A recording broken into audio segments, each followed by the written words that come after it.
मैं जिस तरीके से संदीप भैया को देखता हूँ ना, तो मैं भी उनको वही बोलता हूँ, वो अलग है भाई। अपन अलग है। तो ठीक है, अपन ऐसे ही लेते हैं। वो जेंडरलेस है ये संदीप भैया मेरे लिए। इमोशन। मैं हमेशा ऐसे सोचता हूँ कि अगर दादी जी की मूछें होती तो वो दादी जी नहीं होती, वो दादाजी होते। तो मुझे ऐसा लगता है कि जो हुआ, जो भी सर्कमस्टांसेस हुए, वो सब that was meant to be. कोई ऐसी खतरनाक शरारत तो बताइए जो की हो आपने, तो याद होगी हाँ यार ये। मतलब छोटी मोटी, जैसे सेकंड क्लास में अगर मैं था तो मैंने किसी की कैंची से शर्ट काट दी इस तरीके से, और किसी को ना किसी के कोई सो रहा है उसको ना लाइटर से जला दिया पीछे। ऐसे ऐसी वाली, तो इस तरीके की छोटी मोटी चीजें थी। अच्छा, एक सलमान भाई हैं जिनके साथ भाई लगता है, एक संदीप भैया हैं। तो मतलब भैया बन के कैसा लगा, सबसे पहले ये बताइए, बाकी सब बातें बाद में करेंगे। देखिए, जिस तरीके से प्यार मिला है, जिस तरीके से सम्मान मिला है, तो कुछ भी चलेगा यार।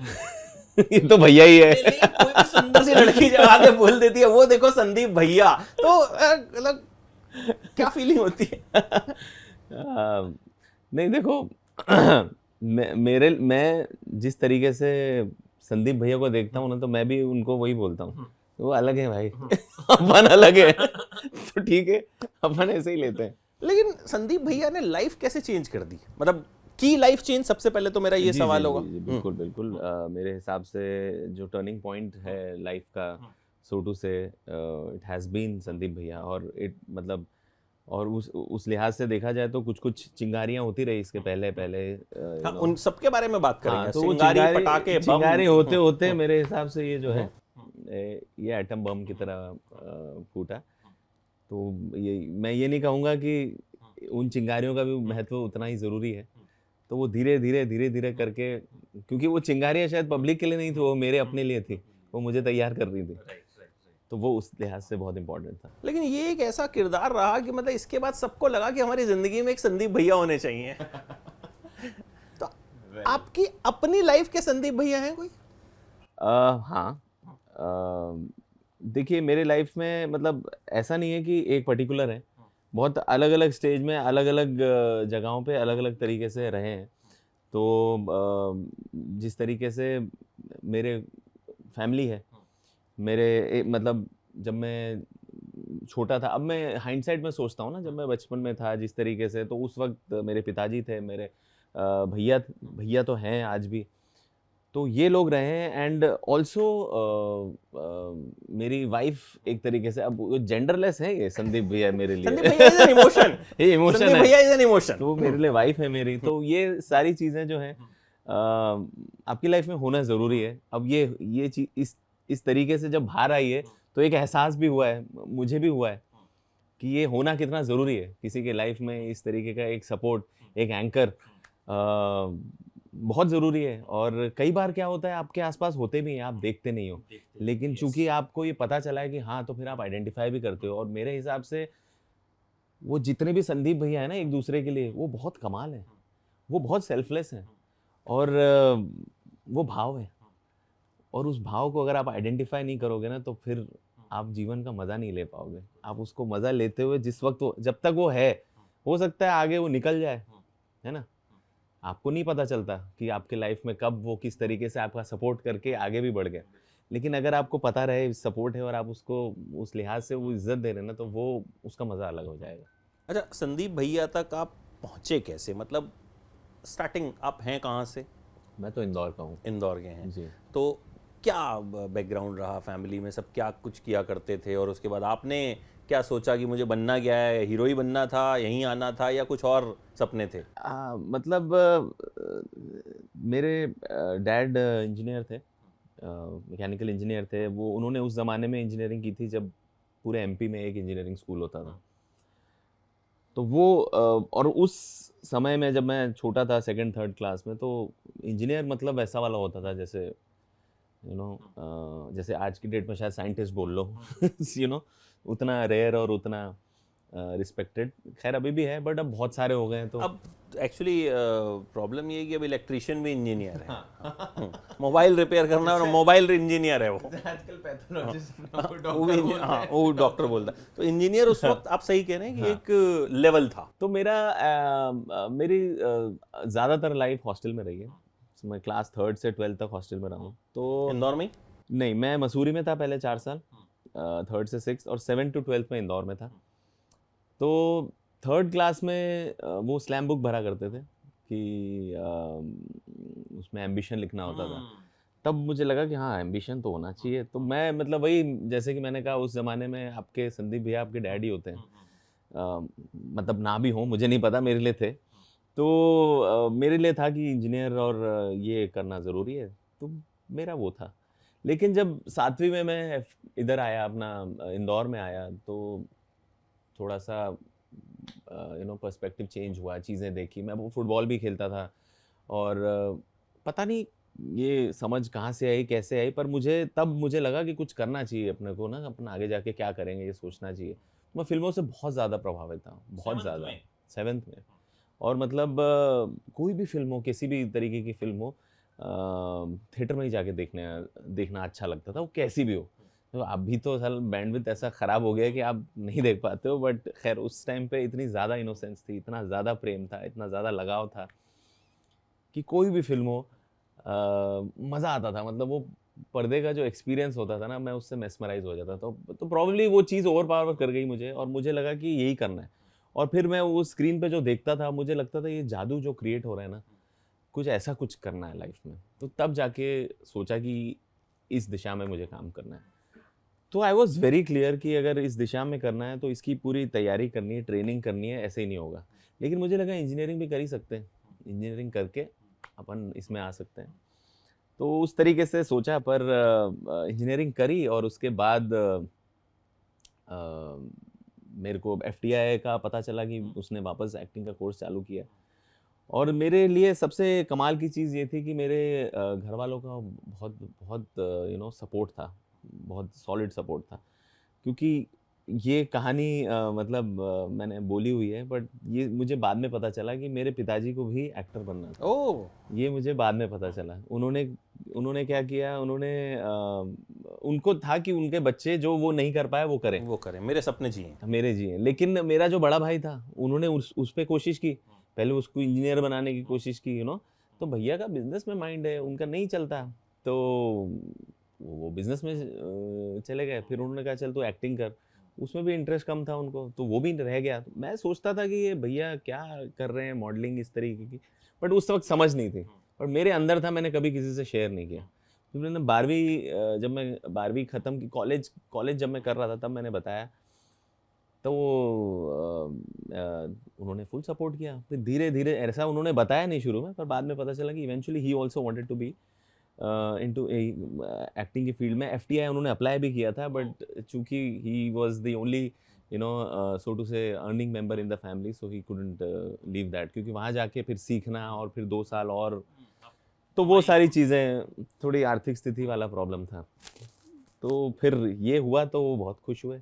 इंजीनियरिंग की मैंने और ये किया। तो मैंने कंप्यूटर साइंस में की थी जी।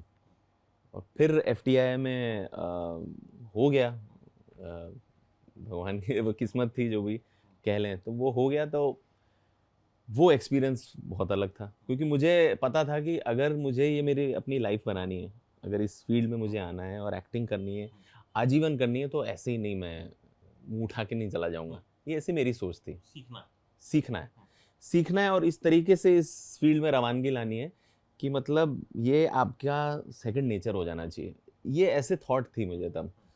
तो मैं वही कोशिश कर रहा हूँ आज भी, सीखने की कोशिश कर रहा हूँ और बेहतर तरीके से जो भी मैं काम कर सकूँ, जो रोल मिले उसको कितना और बेहतर कर सकता हूँ, कितना get into the skin of that character, और किस तरीके से उसको इंटरेस्टिंग बना के और मज़े करें उन चीज़ों से। तो यही मेरी तमन्ना है बस। तो एफटीआई से जब आपने कोर्स कर लिया, उसके बाद कोर्स तो बहुत से लोग करते हैं, मतलब हीरो भी बहुत से लोगों को बनना होता है, but industry is not easy. तो स्ट्रगल कैसा रहा? सबसे पहला प्रोजेक्ट जो मिला, कितने पापड़ बेलने के बाद मिला? मेरा बहुत ही अलग ग्राफ रहा है। मेरा मतलब ऐसा रहा है कि जब मैं FTI में पढ़ रहा था तो कुछ 8 महीने के अंदर मुझे एक फिल्म मिल गई। नहीं नहीं, शापित तो मैंने बाद में आके करी है। ये मिली थी साइकिल किक। ओके, हाँ, साइकिल किक भी थी। Yes, that was my first film which I shot in 2006 while I was studying in FTI. और वो बहुत मतलब किस्मत अच्छी थी, मेरे टीचर्स ने सपोर्ट किया, बोला बेटा कर लो, क्योंकि मुझे लगता था कि मुझे तो आता ही नहीं, मैं क्या जाके करूँ, अभी तो सीख रहा हूँ, अभी तो शुरू ही हुआ है। पर उन्होंने कहा बेटा अपॉर्चुनिटी नहीं मिलती है। तो मैंने अपने जो भी 6-8 महीनों में अपने बैचमेट्स, अपने सीनियर्स, सब हर किसी से सीख साख के जो भी समझ पड़ी तो उसमें वो किया। But that film was really really instrumental in my life as an you know which taught me so many things. It changed my dimension, changed my perspective towards acting. तो वो मेरे लिए बहुत उस तरीके से, उस लिहाज से बहुत इंस्ट्रूमेंटल थी। खैर वो रिलीज़ नहीं हुई 5 साल तक, और फिर मैंने और फिल्में की कोई रिलीज़ नहीं हुई। 6-8 फिल्में करी, कोई रिलीज़ ही नहीं हुई। कोई रिलीज़ नहीं हुई। वजह मतलब वजह ये थी कि एक दौर था 2011-12 के आसपास, जब अचानक से कुछ इस तरीके से चीज़ें होने लगी कि जो फिल्म की पब्लिसिटी करनी होती है, उसमें रिलीज की जो पब्लिसिटी है उसमें फिल्म की बजट से भी ज़्यादा पैसों की ज़रूरत। तो वो मतलब जब तक फिर थोड़ा सा एक नोन फेस ना हो उसमें फिर लोग इन्वेस्ट नहीं करते थे, वो करे बिना रिलीज नहीं करते थे। तो उस वजह से वो सारी फिल्में अटक गई। एक थी जो बैलेड ऑफ रुस्तम नाम की फिल्म, जो ऑस्कर्स में उसकी शॉर्टलिस्ट हुई जिसमें थी। रुस्तम का कैरेक्टर आपका। जी वो एक वो थी। तो इस तरीके की भी कुछ फिल्में थी अलग अलग तरीके की जो मिलती थी उस वक्त। मैं बड़ा वो रहता था कि भाई रिलीज होगी फिल्म, वही बताओ तो मैं करूं, क्योंकि आप मेहनत करते हो और आप नहीं चाहते हो कि कोई ना देखे उसे। तो ये हुआ। तो फिर उसके बाद जब सब कुछ आया ही नहीं, फिर जाके लगा कि भाई मतलब, और उसके भी 6-8 उसके भी 10 साल लग गए। मतलब कुल मिला के करीब 15-16 साल कि जो भी कह लो आप, स्ट्रगल रहा, या बेसिकली स्ट्रगल कह लो। हाँ। मैं तो उसे एज अ स्टेपिंग स्टोन देखता हूँ कि उसने मुझे तैयार किया। उसने मुझे हर साल कुछ नई चीज़ दी और मैं सीखा, और वो परसीवरेंस रहा। वो जो उसमें आप रहते हो ना, वो जो आपको सिखा देते हैं आपको पता भी नहीं चलता, वो फिर निकलती है संदीप भैया में। समझ रहे हैं? बिल्कुल। तो वो मुझे नहीं पता थी। शायद आज अगर हम इस लिहाज से देखें तो हम कह सकते हैं शायद मैं उस रोल के लिए तैयार हो रहा था। तो मैं मतलब अच्छी चीज़ ये है कि मेरे लाइफ में पॉजिटिविटी मेरी मम्मी से आ जाती है और हार्ड वर्क डेडिकेशन मेरे डैड से आता है। तो वो मुझे खैरात में मिला। तो मैं हर चीज़ पॉजिटिवली और ऑप्टिमिस्टिकली देखता था कि अगर आज चीज़ें वर्कआउट नहीं हो रही है तो शायद मैं ही कहीं कम हूँ, मुझे ही कुछ चेंज करना है, रादर देन मैं हालात या दूसरे लोगों को दोषी ठहराऊँ। ठीक है, हमको बेहतर होना है, हमको इम्प्रूव होना है, तो मैं उसी तरीके से। बट हाँ, ऐसा नहीं है कि बहुत आसान था। फ्रस्ट्रेशन सब चीज़ों से गुजरा हूँ। और फिर वहीं पे जाके आपके जो आसपास लोग होते हैं, आपकी फैमिली होती है, वो संभालते हैं। क्योंकि मुझे ऐसा लगता है शायद हर किसी का वक्त तो आता ही है, लेकिन उस वक्त तक वो आदमी कितना तैयार है, वो हमारी लड़ाई है। तो उस वक्त तक तैयार रहो या अपनी सैनिटी मेंटेन रख लो, यही बेसिक चीज़ें कर लो ना, वही अपने आप में बहुत बड़ी जीत है। ये सारी जो फिल्में थी इनमें आपका लीड रोल ही था, या जो पहले रिलीज नहीं हुई उनमें था? सब में लीड रोल था, और उसके लिए आपको पैसे वैसे सब मिले थे? हाँ, आपको मिल गए थे? मतलब मिल गए थे, जो रिलीज पे मिलने थे वो रिलीज नहीं हुई तो नहीं मिली। अच्छा, कुछ ऐसा भी था कि रिलीज होगी तो देंगे? हाँ, मतलब वो नहीं, एक आपका होता है एक परसेंटेज रिलीज पे मिलता है, एक परसेंटेज डबिंग पे मिलता है। तो वो नहीं हुई तो नहीं मिला। हाँ, एक आधी फिल्म थी जिनमें वो रिलीज भी नहीं हुई, वो मिला भी नहीं, वो एक आधी खैर पार्ट एंड पार्सल। पहला प्रोजेक्ट कौन सा था जो रिलीज हुआ, जो पहली बार स्क्रीन पे आ पाए? पहला प्रोजेक्ट साइकिल किक ही था मेरे ख्याल से, 2011 में जो रिलीज हुआ। वो जो शूट 2006 में हुआ था, बट वो भी हम लोग को भाई साहब हमको कहीं एक फेस्टिवल में ले गए थे, सूरत में, शायद सूरत इंटरनेशनल फिल्म फेस्टिवल में कुछ ऐसा प्रीमियर हुआ था इसका। तो वो गए थे, उसमें हमने देखा था। मैं अपने भाई के साथ गया था, उनको लेके गया था साथ में। So that was a very very special feeling. तो that was the time, first time एक बड़े पर्दे पे खुद को देखा। एस्पिरेंट्स कैसे मिला फिर, क्योंकि आपने कोई ऐसा कह सकते हैं कि कोई बड़ा रिनोन्ड काम नहीं किया था अभी तक, 14-15 साल तक चल रहा था, रिलीज नहीं हुई ये वो, बट टीवीएफ एस्पिरेंट्स जो था वो आया कैसे, टीवीएफ वालों को ने ढूंढा कैसे आपको? तो हुआ ये कि टीवीएफ में हालांकि अरुणाब जो हैं उनको मैं बहुत पहले से जानता था, लेकिन अब वो भी 50 चीज़ें करते हैं, वो इतनी सारी चीज़ें करते हैं, कई बार नहीं याद रहता, पर हम लोग हमेशा टच में रहते थे। पर हम लोग टच में रहे, कोशिश भी की, शायद उन्होंने अपनी तरफ से कुछ चीज़ें वर्कआउट हुई नहीं हुई, तो वो चलता रहा, अपना एक प्रोसेस चलता रहा। लेकिन उसके पहले मैंने कुछ कुछ प्रोजेक्ट्स किए थे, जैसे एक भौकाल करके आया था, और फैमिली मैन 1 भी शायद मैंने तब तक कर लिया था। बट जो डायरेक्टर हैं हमारे अपूर्व सिंह करकी, उन्होंने शायद भौकाल देखा था, और वहाँ से उनको कुछ लगा था कि शायद ये है, मतलब वो उनका वो रोल में मेरा परफॉर्मेंस देखना और फिर इस रोल के लिए सोचना, वो काबिले तारीफ़ है मेरे हिसाब से। तो फिर वो ऑडिशन वगैरह मैंने दिया था। तो फिर वो जब ऑडिशन दिया था तो उसमें वो लोग काफ़ी क्लियर थे, जो हमारे राइटर थे Dipesh and of course Arunab, और सबकी सहमति थी जहाँ तक मुझे लग रहा है। हाँ, तो वो सबने मिलके शायद डिसाइड किया, और फाइनली, और एस्पिरेंट्स में हालांकि रोल जिस तरीके से था, बहुत अच्छा रोल है संदीप भैया का, but he was not the primary role, he is like a चौथी कड़ी कह सकते हो। 3 जो थे एस्पिरेंट्स हमारे, उनके साथ ये चौथी कड़ी के लिहाज से था, जो कि मुझे अच्छा लगता था, और मुझे ये पता था कि मुझे टीवीएफ के लिए बहुत ज़्यादा प्रेम और उनके कंटेंट को लेकर बहुत प्यार था। तो मुझे था कि टीवीएफ का है तो ये कुछ अलग होगा, अलग होगा, TVF ने इमेज अच्छा अपनी बनेगा। ऐसी बनाई। हाँ हाँ, तो वो मैं बहुत खुश था, अरुणाब और हम लोग भी फाइनली खुश हुए कि फाइनली कोलैबोरेट कर पाया। 10 साल से हम लोग बातें करते थे, सो वो फिर इस तरीके से निकला, and that became really really special. नहीं, बट भले ही वो चौथी कड़ी थी, but it got as popular as या that's what I am saying, मतलब that's what I am saying, ये कमाल चीज है मेकिंग की, कि ऑन पेपर वो ना भी हो, बट वो इक्वल ही सबके हिसाब से निकल के भी आया, और लोगों ने इक्वली प्यार भी दिया। तो मेरे को कोई कंप्लेन नहीं है, मैं तो मतलब एक अच्छे वे में ही कह रहा हूँ कि ये जो मेकिंग का जो कमाल है, कि आपके ये टीवीएफ की भी खासियत है कि जो राइटर्स जो रहते हैं, क्योंकि मेरे हिसाब से राइटर्स जो है वो रूट्स होती हैं, वहाँ से पनपती है चीज़, और फिर जो है उसको रूट्स को आपका प्रोड्यूसर वो देता है और डायरेक्टर उसको साध के बनाता है। तो ये उनकी कितनी बड़ी खासियत है कि उन्होंने सारे कैरेक्टर्स इस तरीके से उभर के निकले। तो ये एक मेकिंग की खूबी है। तो किस तरह से फिर एस्पिरेंट्स के बाद लाइफ चेंज हुई प्रोफेशनली खास तौर पे? हाँ, मतलब प्रोफेशनली, मतलब बहुत नामी ग्रामी लोगों ने मतलब इंस्टाग्राम वगैरह पे मैसेज किया। I was very very happy, and बहुत लोग, बहुत जानकार पुराने, एंड सबसे कमाल चीज़ थी जो हमारे डायरेक्टर हैं रोहित धवन साहब, उन्होंने मतलब he was probably the first one who offered me something, and मैंने उनको हाथ जोड़ के कहा sir thank you so much, and बहुत अच्छा रोल उन्होंने मुझे शहजादा नाम की फ़िल्म में दिया है। सो एंड वो जो प्यार, इज़्ज़त और वो जो लव था, सो that was really really mutual.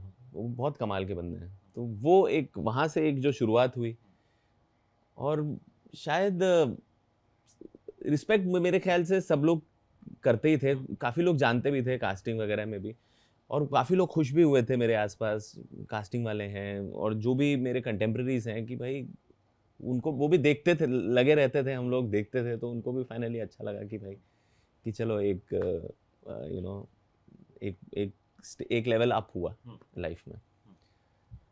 और हाँ, थोड़ा सा और सीरियसली लोग लेने लगे, और अच्छे रोल्स के लिए कंसिडर होने लगे, और एक जो आपको इज्जत as an actor, as a performer चाहिए होती है, वो मिली। तो ये सब लोगों का प्यार है, सो उसकी वजह से हुआ है। फीस वीस बढ़ाई आपने उसके बाद? अब आर्थिक स्थिति ठीक ना दे तो फीस तो बढ़ानी पड़ेगी ना। नहीं, क्योंकि मेन बात है कि वो तारीफ वारीफ तो सब ठीक है कि वो प्रोड्यूसर साहब तारीफ कर रहे हैं, मतलब काम दे रहे हो नहीं दे रहे हो। हाँ, नहीं मतलब दे देते हैं अपने हिसाब से ठीक ठाक, बेटर देन बिफोर डेफिनेटली। तो कोविड भी उसी दौरान रहा, तो कहीं ना कहीं आपको लगा कि जो एक सक्सेस मिली वो एक सेटबैक भी हुआ, मतलब कोविड की वजह से, कि अगर कोविड ना आता तो ज़्यादा आपको उस वक्त काम मिलता या ज़्यादा अपॉर्चुनिटीज़ मिलती? देखो, मैं ऐसे कभी नहीं सोचता। मैं हमेशा ऐसे सोचता हूँ कि अगर दादी जी की मूछें होती तो वो दादी जी नहीं होती, वो दादाजी होते। तो मुझे ऐसा लगता है कि जो हुआ, जो भी सर्कमस्टांसेस हुए, वो सब that was meant to be. और दुख सिर्फ इस बात का था कि कोविड हुआ और जो इतनी पैंडेमिक फैला बुरी तरीके से, बीमारियां फैली, people lost their loved ones, ये सब एक बुरी चीज़ थी। बट बाकी मुझे ऐसा लगता है कि अगर आप देखें, इसके पॉजिटिव साइड देखें, तो लोग काफ़ी ओटीटी और घर पे अपने मोबाइल पे बहुत ज़्यादा कंटेंट कंज्यूम करने लगे और उनकी एपेटाइट बहुत बढ़ गई। अब अगर उनकी एपेटाइट नहीं बढ़ेगी तो हमें कौन देखेगा? तो वो एक उस तरीके से वो काफ़ी अच्छा भी रहा हमारे लिए। और ऑडियंस ये भी देखने लगे कि अच्छा, और अच्छा कंटेंट, उनको ऑप्शंस मिले बहुत सारे, तो वो चूज़ करने लगे, तो वो अच्छा था। मेरे हिसाब से हाँ, हम लोग बाहर आ नहीं पाए, लोगों से मिल नहीं पाए, वो सारी चीज़ें थी, बट अपने प्लसेस और माइनसेस थे। बट मेरे हिसाब से जो था सब बढ़िया था, ठीक था। मैं खुश हूँ। आपको लगता है ओटीटी ने कहीं ना कहीं बहुत सारे आपके जैसे एक्टर्स जो अच्छा काम कर सकते हैं, कर रहे हैं, जिन्हें शायद मौके उस हिसाब से नहीं मिले थे, या मौके मिले भी तो वो पहचान नहीं मिली, ओटीटी ने उन्हें कहीं ना कहीं एक प्लेटफॉर्म दिया कि वो घर घर तक पहुंच सर, ओटीटी ने ना सिर्फ नए टैलेंट को बाहर लाया है, बिसाइड्स पूरी फ्रेटर्निटी के बून रहा है, from directors to art directors to cameraman to everybody, all the technicians and actors and new people। ना सिर्फ उन्हें चांस दिया है, बल्कि जो भुला चुके हैं जिन लोगों को, उनको भी बहुत मौके दे रहा है ये ओटीटी। जो पुराने एक्टर्स थे, जो शायद काम करना चाहते थे, जो पुरानी एक्ट्रेसेस थी जिनको उस तरीके के रोल्स नहीं मिलते थे, आज मिल रहे हैं। आज उनकी मंशाएं भी पूरी हो रही हैं। आज जिस तरीके से इक्वालिटी चल रही है, फीमेल रोल्स भी उतने ही कमाल निकल के आ रहे हैं जितने मेल हैं। तो ये बहुत कमाल की चीज़ है। It's an evolution and it's a revolution, so to say. अच्छा, थोड़ा सा पीछे अगर चलें, अबाउट योर चाइल्डहुड, किस तरह का बचपन रहा आपका? किस तरह के बच्चे थे आप? शरारती, पढ़ाकू, स्कूल में कांड करने वाले? मतलब आप मानेंगे नहीं, मैं तो खतरनाक शरारती तो था ही, लेकिन पढ़ाकू भी था। और मैं तो खेलता भी था, अपने फुटबॉल ये सारी चीज़ें भी करता था, बहुत मस्तियाँ भी करता था। मतलब मैं एक बार 8वीं में प्रीफेक्ट बनने वाला था। मैंने किसी के मतलब कुछ तो ऐसी हरकत की थी जो मैं बोल नहीं सकता, तो उस वजह से मुझे प्रीफेक्ट नहीं बनाया उन्होंने। और जबकि मैं सब चीज़ में बहुत बढ़िया था, और हॉस्टल में रहते थे हम लोग, मस्तियाँ करते थे। तो वो चीज़ें, वो हमेशा से एक जो कीड़ा होता है ना, वो हमेशा से रहा है। वो खैर अभी भी है, छोटा छोटा। खतरनाक शरारती तो कोई ऐसी खतरनाक शरारत तो बताइए जो की हो आपने, तो याद होगी, हाँ यार ये। मतलब छोटी मोटी, जैसे सेकंड क्लास में अगर मैं था, तो मैंने किसी की कैंची से शर्ट काट दी इस तरीके से। और किसी को ना किसी के कोई सो रहा है, उसके ना लाइटर से जला दिया पीछे। ऐसी वाली, तो इस तरीके की छोटी मोटी चीज़ें थी। बट ये सब बचपने में हुई थी। अभी थोड़ी सी मैच्योर हो, अभी मैच्योर वाली शरारत करते हैं। नहीं, अब संदीप भैया भी बन गया ना, हाँ, तो तो वो कहीं ना कहीं वो इमेज जो है वो साथ में रहती है कि ये संदीप भैया ऐसी हरकत कैसे कर सकते हैं। हाँ। अच्छा, शादी कैसे हुई? लव मैरिज थी या तो arranged मेरी थी? लव मैरिज थी, और जो मेरी बेटर हाफ है, वो मेरी बैचमेट भी थी एफटीआई में। ओह, तो हम लोग she is also an actor? She is also an actor. So हम लोग एक दूसरे को तकरीबन 16-17 साल से जानते हैं। And yeah we have been married for 7 years now. घर वाले मान गए आराम से? हाँ, मैं तो कर ही नहीं रहा था ना शादी। अच्छा, ऐसा क्यों? वो पहले था कि नहीं करनी है, फिर धीरे धीरे वही बात है ना, समझ आती है लाइफ में। तो प्रेशर नहीं आ रहा है इनकी तरफ से कि भाई क्या मतलब टहलाए जा रहे हो, घुमाए जा रहे हो, शादी नहीं कर रहे हो? नहीं, वो लोग भी काफ़ी like her father is also theatre artist and he is a renowned person in Gujarat, you know, Ahmedabad. तो वो लोग काफ़ी इवॉल्व्ड और उस तरीके के थे। एंड आजकल तो काफ़ी मतलब वैसा हो गया ना कि भाई ठीक है, जो मर्जी है उस हिसाब से चलो, कोई फोर्स नहीं। हम ही लोग को डिसाइड करना था बस। तो वो जिस पॉइंट पे हुआ तो फिर हो गया। तो अभी आगे कहाँ कहाँ हम आपको देखने वाले हैं, क्या कुछ प्लान्स हैं ओटीटी फिल्मों तो के? अभी मेरी हाल ही में एक फिल्म आने वाली है 11 नवंबर को, जिसका नाम है थाई मसाज, जिसमें गजराज राव, दिवेंदु और इम्तियाज़ अली ने प्रोड्यूस की है फिल्म, और मंगेश हदवाले जी ने डायरेक्ट की है। वो है। देन फेब में आएगी एक फिल्म शहज़ादा, जो मैंने बताया, रोहित धवन जी की है, जिसमें कार्तिक आर्यन और कृति सेनन वगैरह। और एक YRF का शो है, फर्स्ट शो है YRF का OTT पे, which is called a Railway Man. So वो है। और एक सीरीज और एक फिल्म है। ग्रेट, मतलब I think things are going great. Yes yes yes. तो ये थाई Touch wood. मसाज के लिए थाईलैंड गए थे? मैं नहीं गया था। अरे मतलब यही अफसोस रह गया होगा इस फिल्म को करने का।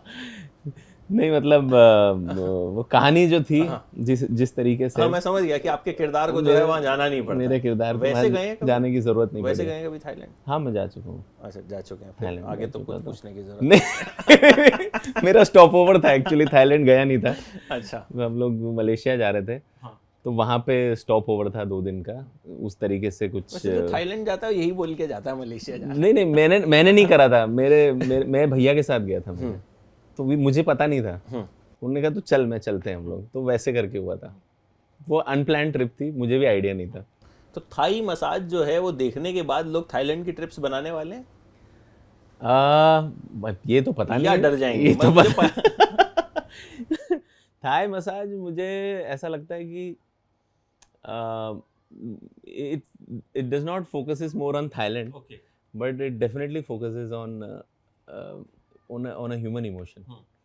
ये थाई मसाज जिस तरीके से दिख रही है, ये सब मिथ्या है। लेकिन इसकी जो गहराई है वो आप फिल्म देखेंगे तो पता चलेगी कि उसमें एक जो भाव है, जो इमोशन है, वो बहुत बड़ा है उसमें। तो it is not just about Thailand. तो गजराज राव हैं, आप हैं, तो मतलब फिल्म देखनी तो बनती है। तो मेरे Please फेवरेट्स जो हैं वो उस फिल्म में हैं, तो आई डेफिनेटली वॉच। एंड आगे भी जितने प्रोजेक्ट्स आपने बताए मुझे बड़े एक्साइटिंग, और ऐसा लग रहा है कि मतलब कुछ संदीप भैया का जादू जो है वैसा वाला। हालांकि I wish more characters like this, क्योंकि दिक्कत क्या होती है कि जब एक कैरेक्टर आपका बहुत पॉपुलर हो जाता है ना, तो फिर वो कहीं ना कहीं उस ब्रैकेट में आप फंस सकते हैं। आई होप ऐसा आपके साथ ना हो। जो लाइनअप है that is very exciting. Yes I am very thankful. तो अलग अलग तरीके के रोल हैं और अलग अलग मतलब कैरेक्टर्स हैं, बहुत ही एक दूसरे से अलग हैं। वो बहुत कमाल की चीज़ है, क्योंकि आजकल बहुत आसान हो जाता है सेम चीज़ करके, आदमी ट्रैप में फंस जाता है। But I hope trying better, हर किरदार को अलग दिखे, अलग तरीके से बाहर आए, तो वो कोशिश कर रहे हैं। Let's hope it reaches out and is received well. Thank you so much, lovely talking to you. पूरी आपकी जर्नी जो है बड़ी इंटरेस्टिंग है, और आई थिंक जितने भी संदीप भैया फैंस हैं और आपके फैंस हैं, दे love it. Thank you so much. फिर बात करते हैं आपके बाकी सारे प्रोजेक्ट्स के आने के बाद। Will have lot more masala to talk about. Definitely. Thank you so much. Thank you for your Thank you. time.